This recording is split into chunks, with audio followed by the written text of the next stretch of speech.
I've had a lot to do with puppy development and bringing on new puppies. My time in the police as a police dog handler, puppy development was one of my roles. So I've had a lot to do with bringing puppies on and getting them ready for the world. I'd like to show you my favorite setups. I've been able to really focus in on what works and what makes my life a lot easier. And also their integration into their new house and the new family unit, really smooth and stress-free, or as stress-free as we can make it anyway. So first things first, managing spaces. I always choose a particular space. I use the kitchen area. I have a puppy pen, which is quite tall. The puppy pen is big enough to house a small crate. That allows me to have my puppy in a space which has some level of freedom in it. The crate sits within that. It means they can go freely in and out of their crate whilst they're in their pen, rather than me trying to sort of pressure a puppy to go in to a crate straight off the bat, and it just causing a whole heap of upset and stress and worry and frustration for the puppy, and for you as well, because I read over and over again that my puppy hates the crate, and actually we can introduce it in a really, really nice way so that actually you don't have that kind of problem. A penned area with a crate works really well because I can create that space as a really cool, calm, chill out kind of zone for the dog, right? And I may as well start establishing that straight away. So what happens with my dogs is there's kind of calming activities will go on when we're in there.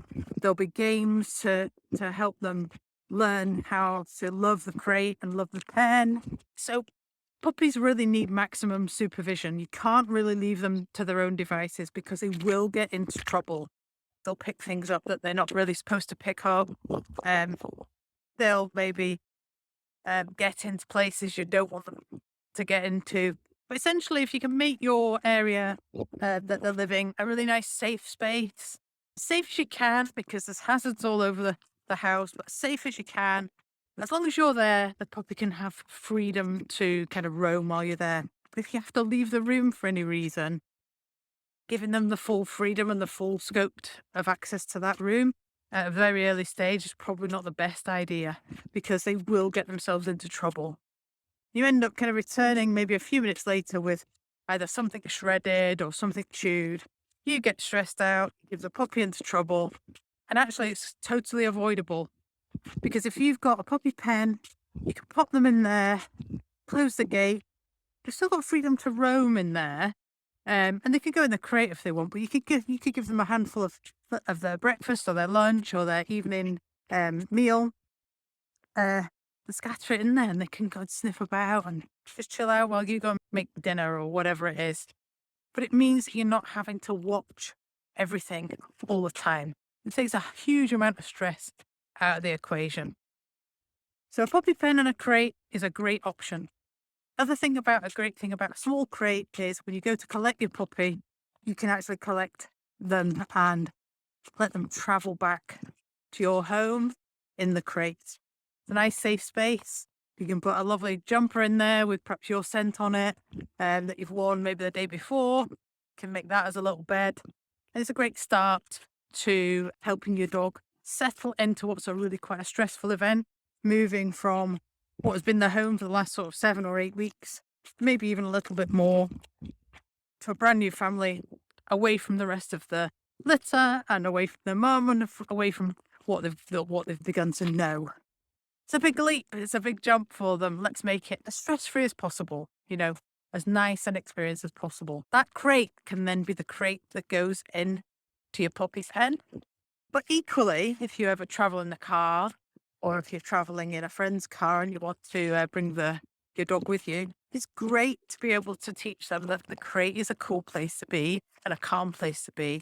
I was a professional dog handler, so we used to always have professional setups in the vehicle. So I'm used to that kind of level of safety and security for the dogs, but it is for good reason. You don't have to go all in and get fitted out cages and things like that. But a well-made well-maintained crate or a cage that's specifically designed for traveling with a dog is always the best option. It gives them a safe place to be. What often happens when the vehicle's moving at high speed, some dogs, depending on the breed, can get triggered into high excitement by just seeing things that whip by a window. So if they've got access to look out of a window, it can make them bark a lot, make them spin a lot. They can pant a lot. They can feel quite stressed and anxious with that kind of high level of excitement. But really, ideally, what you want when they're in the vehicle is for them to be calm and cool and chilled out. And if you've already set that as the tone in the house and at home and in the space that they sleep, then it transfers really nicely when you put that crate into a vehicle and you begin to travel with them. So it's another good reason to have a crate somehow set up for your home environment. Equally, the crate, there's so many benefits to using a crate, but if you do want to go away, if you want to go on holiday, if you want to spend some time with family and friends, you're taking the dog with you, take the crate. It's like a little mobile home for them. All of a sudden, it's in a new location, but it's a very familiar space.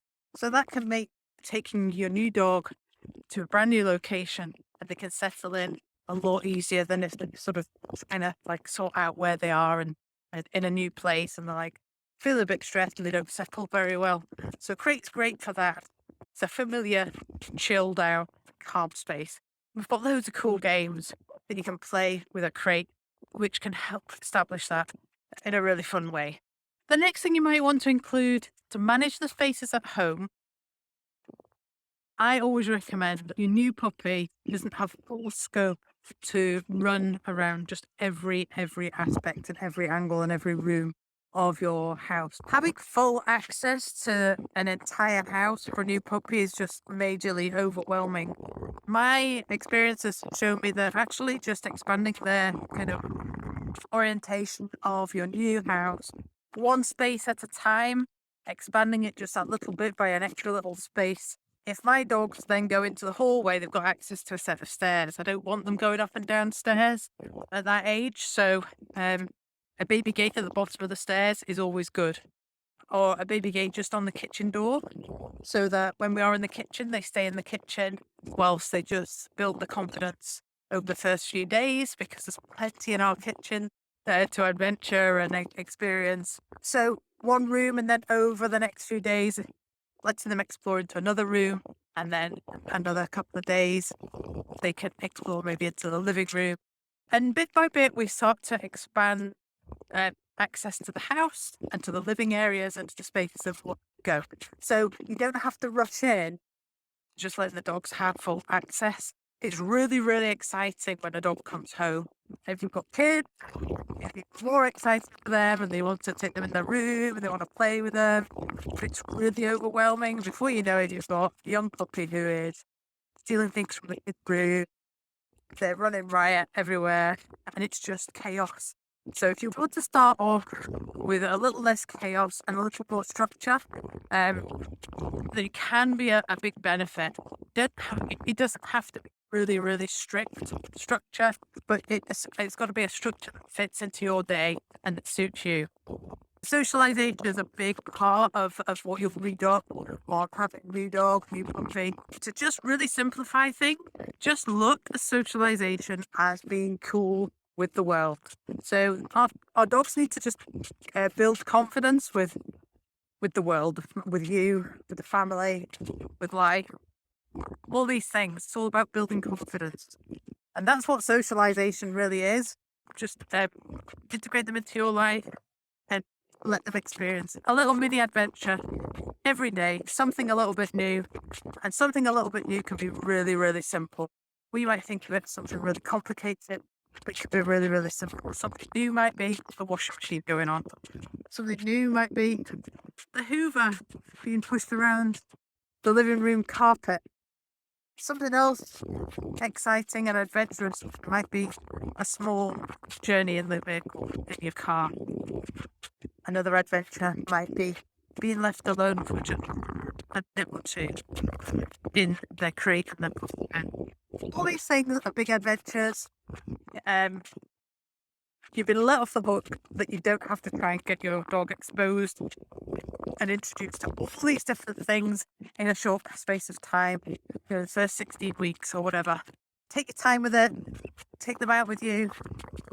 They will experience life. And just think at the forefront of your mind all the time is you're building their confidence. We're not forcing them to love things, just letting them find their feet on their own with us as their kind of safety net, if you like. We're always there to help them if they need it. One of the worst pieces of advice I was given early on, and I've never ever followed it, and I've never ever had a problem not following. Essentially, the advice that's given is when you bring a puppy home, they cannot go outside. They cannot go outside until they've had all their inoculations, and it's not until a week after that they start going out. Now, the socialization period is supposed to be the first 16 weeks. I personally don't agree with that wholly, because I think socialization and confidence building goes on throughout their lives. But essentially, there is a period that we do need to get them experiencing things really from day one. Now, that would make you think that you can't leave the house because, the dog's not been inoculated or vaccinated. There's loads of things you can do that mean that your puppy can go out with you, even though they're not vaccinated, even though they haven't got their full course of vaccination. So you can absolutely take them on a car journey. You can absolutely let them have a little sit on your knee whilst you're watching the kids being pushed on the swing or something like that down at the park. There's lots and lots and lots of things you can do. You can go and visit a friend's house. You can go and visit family. You can take the puppy along with you just to experience some interesting and adventurous things that will help with them building their confidence. But you don't have to wait all that time, those 3, 4, 5 weeks. It's a big chunk of time that you could be doing something that's really going to help with the confidence building. So if you're thoughtful about it and you're careful about it, you can absolutely get your dog out for, these little mini adventures that will help build their confidence all the time. Just remember, don't overwhelm them. It can just be a little mini adventure each day that can just broaden their horizons all the time. We've got tons of games in the Genius Canine School that help puppies and dogs of all ages get amazing foundations. So hopefully these tips have been helpful. If you've enjoyed this video, click the link to subscribe, click the bell so you get a notification. And if you have any questions at all, please ask them in the comments below. I will get onto them straight away and help you out if you need your questions answered.